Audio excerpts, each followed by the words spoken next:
So our project is rewiring our mind and repairing the world.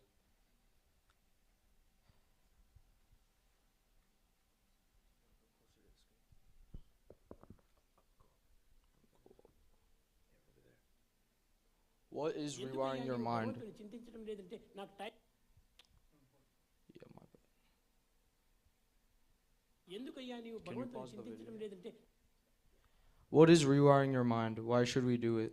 One of the most effective strategies to organize your thoughts and focus on your objectives is to rewire your brain. It's similar to teaching your brain to move with a purpose instead of chasing other distractions. This is how you regain control of a generation drowning in notifications, noise, and endless scrolling. Consider it similar to repairing a broken light. The wires are dispersed, the switch is broken, but after a proper rewiring, the light turns on and everything becomes clear.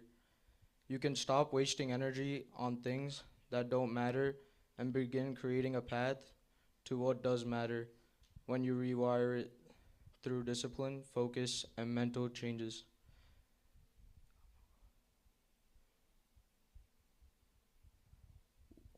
What What is stopping us?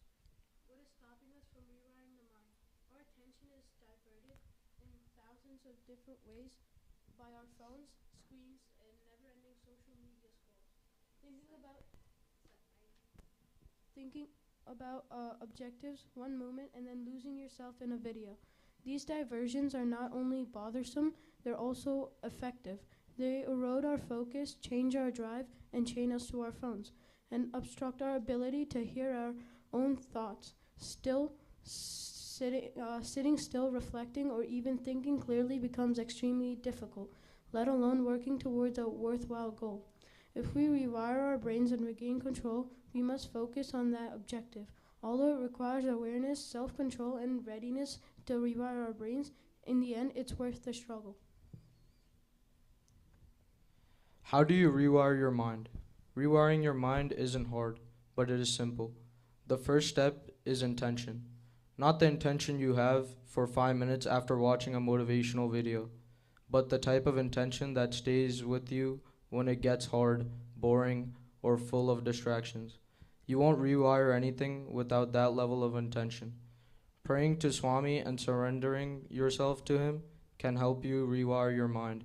Even meditating or listening to Swami's divine discourses can help with rewiring your mind. If you don't stay committed, you will continue in the same patterns, looking at the same feeds, watching other people chase their goals while you are collecting dust. Yes, there are distractions everywhere, like phones, screens, laziness. But if you fight through the noise and stay focused, it is worth it. You will think clearer, move with intention and determination, and truthfully feel good about how you're showing up. The distractions will slow you down, but they don't need to stop you. Just be consistent and purposeful. That's when the rewiring begins. What does Swami say about rewiring and repairing the mind?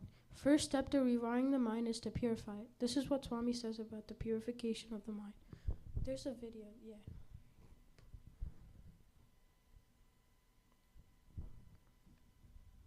There's a new trick to cool down rooms almost.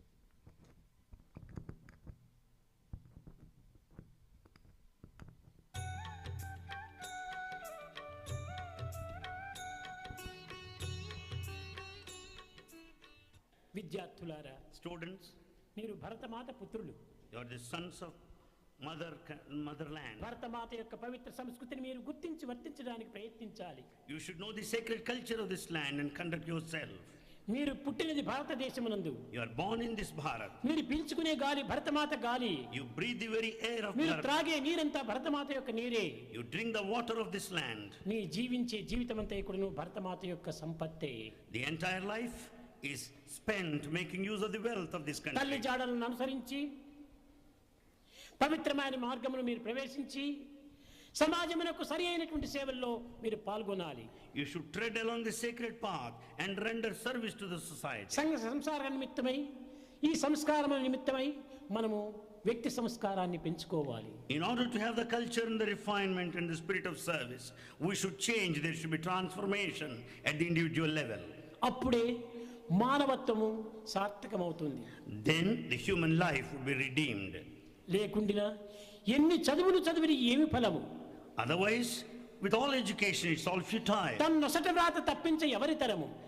Who can make you escape from the destiny? చెడ్డ బుద్ధులు తల చేరినేని When once bad thoughts are there in the head, ఎండబారును బుద్ధులు బెండుబారు.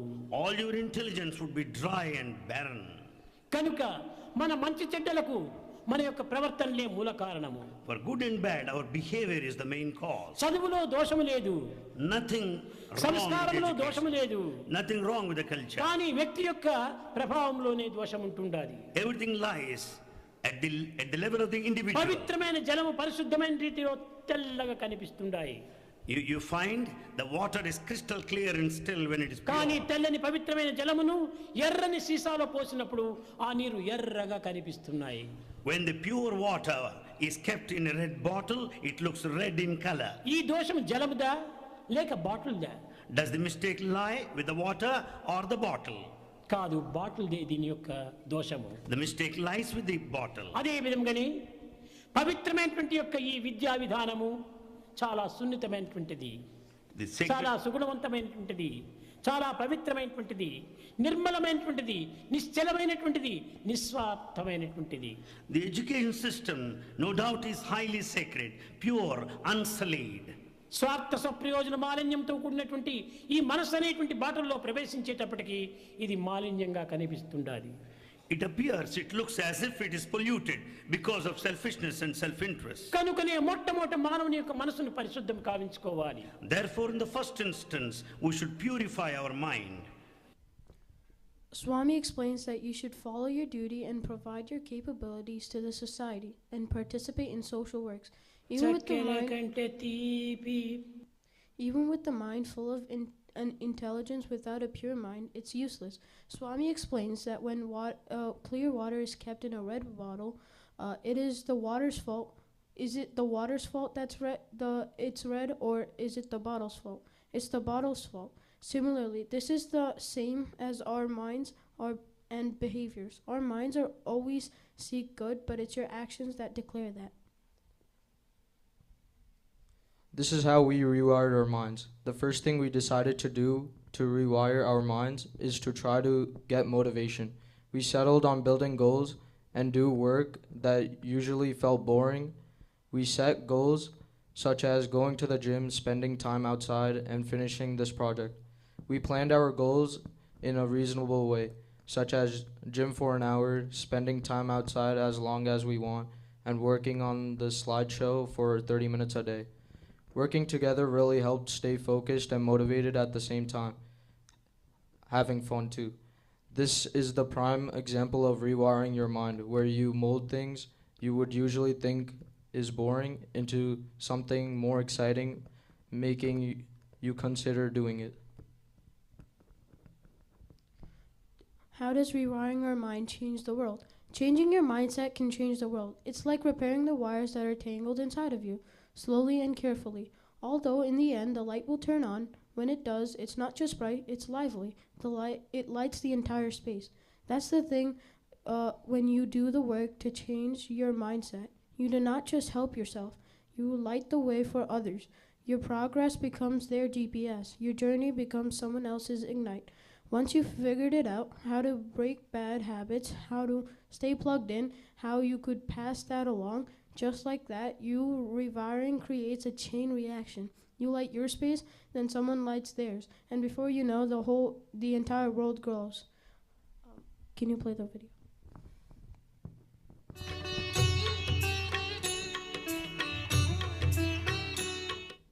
ఈ ఇంద్రియములను అశ్వములతో పోల్చుకున్నది Kathopanishad. The sense organs have been compared to a horse.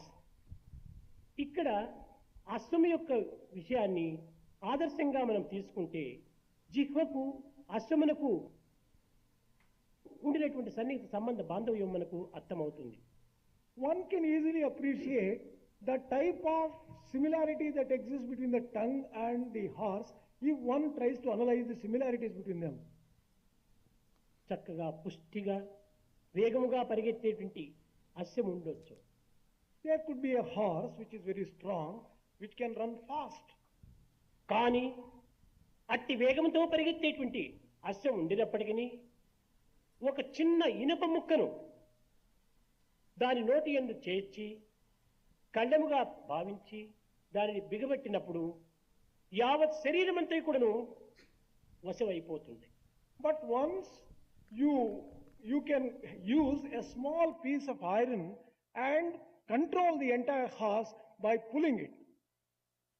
ఈ ఒక్క చిన్న కళ్ళమే ఇంత బలమైన వేగంతో కూడినటువంటి అశ్వాన్ని ఏ విధంగా దానిని అరికట్టగలుగుతుంది?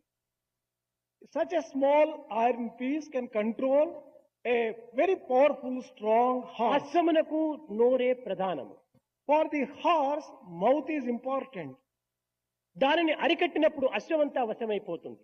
Once you control its mouth, you would have controlled the entire horse. కనుక ఈ పంచేంద్రియములన్నింటి అశ్వమునకు నోరే ప్రధానమైనటువంటిది. Among all the 5 sense organs, mouth is important.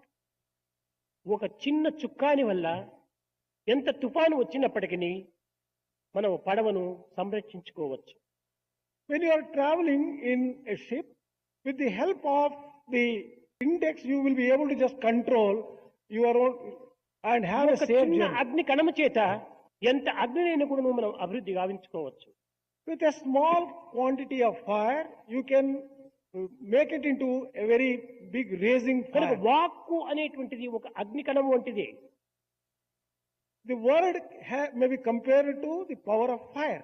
ఈ కణమును ఎన్ని విధములైనటువంటి రీతిగా కూడాను మనం వశం చేసుకోవడానికి తగిన కృషి చేయవచ్చు. We can make use of this power of speech and achieve many things. కనుక వాక్కును మనం వశం చేసుకుంటే జగత్తునే వశం చేసుకున్న వారం అవుతాం. Once you control the talk, you would have controlled the world itself. ఈ వాక్కు చేత ఎంతటి ఘనకార్యమైనను చేయవచ్చును, ఎంతటి హీనకార్యమైనను చేయవచ్చు. By proper speech, you can achieve anything. By improper speech, you can also achieve ఈ many things. వాక్కే ఆశీర్వాదములు అందించుతుంది, దూషణను చేకూరుతుంది. Word could be used to bless or to curse.